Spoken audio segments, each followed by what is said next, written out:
welcome back to Buzz TV. This morning on our Ask the Attorney section, we have Judge-to-be Jerry Wilkerson.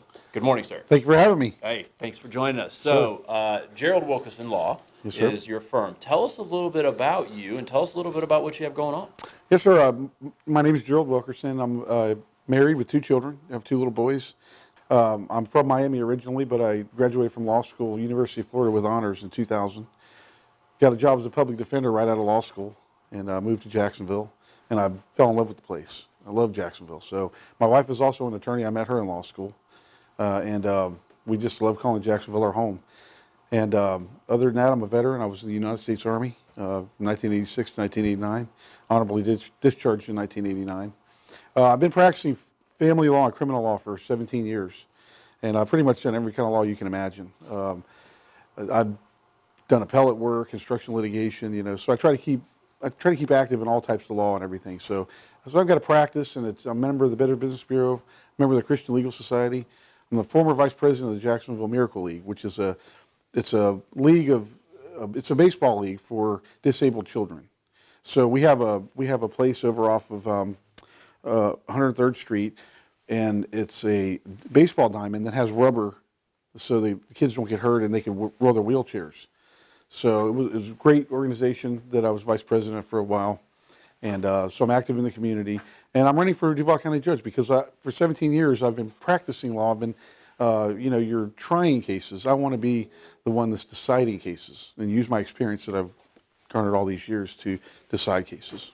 Well, and you were mentioning, we talked a little offset about some, I guess, divine intervention at times, and you'd mentioned your military service, so thank you very much for your service to our country.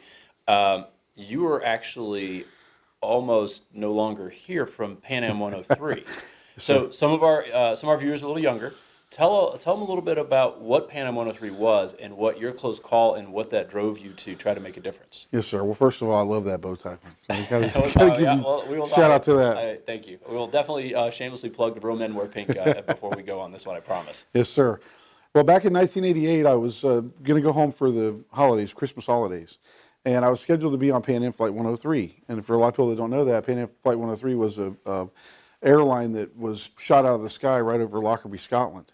And so I was ready to get on the plane, and they had an alert because security got out that there was going to be an attack, but nobody knew where or when. So they froze our base, and they wouldn't let us leave. So here I am trying to get to my plane, and they wouldn't let me leave the base. So what I ended up doing is going to the PX, the travel agent, and telling him that I was going to miss my flight. And he said, well, don't worry about it. When they lift the alert, you come back and we'll cancel your ticket out and get you another ticket.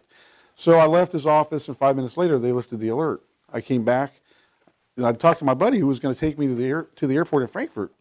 And I said, well, what should I do? What do you think? Should I try to make the flight?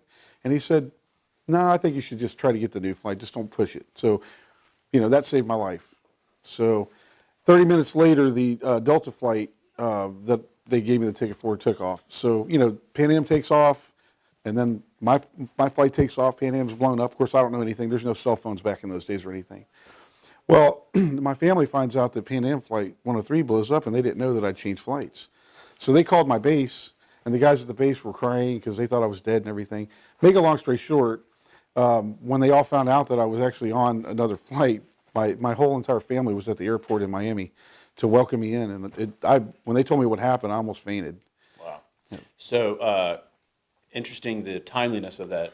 If you could offer some advice to the families what might be still searching for people because of Hurricane Harvey in Houston, because of that experience, what advice would you give people out there that are looking for loved ones? Just stay strong and just have faith and realize that there is a greater plan, I think. It's amazing that you survived that in the close call and you're driven in a different light. So it's sometimes a tragedy that drives us to do something more, which is possibly why you're trying to be Judge Jerry. Yes, and sir. That's a TV show right there. So if people want to find out more about you, how do they find out more? About your campaign, about you, what's your favorite color? How do they find out more about you? My favorite color is blue. Perfect. You heard that here today on the Buzz. That's right. I appreciate that. I got a blue shirt on. And then secondary pink. There you go. So, that works too. Real men do wear pink. Yes, they do. But VoteWilkerson.com, www.votewilkerson.com is my website. and it's got a lot of information about me and my campaign and everything, and So when's the election? ask for your vote. The election is next August. So you're getting out there ahead of time. Getting out there ahead of time, the early bird gets the worm. Okay. Well, thank you so much for joining us this morning. Thank you very much for having me. Appreciate it. Guys, thank you so much for joining us on Buzz TV. If you like us, share us. And remember, live with gratitude.